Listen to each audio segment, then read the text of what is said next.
കണ്ണാടി കസവാൽ മൂടും കായാമ്പൂക്കവിളിൽ മെല്ലെ കടുകോളം നുള്ളിയതാരാണ്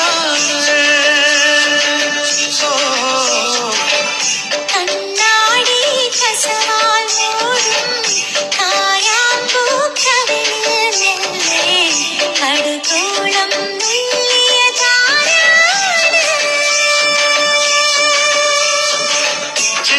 ചുണ്ടിണയിലെ ചന്ദനത്തെ ചിന്തിയതും മഞ്ഞണിഞ്ഞ മാറിടത്തിലെ മകരമുന്തിരിയടക്കിയതും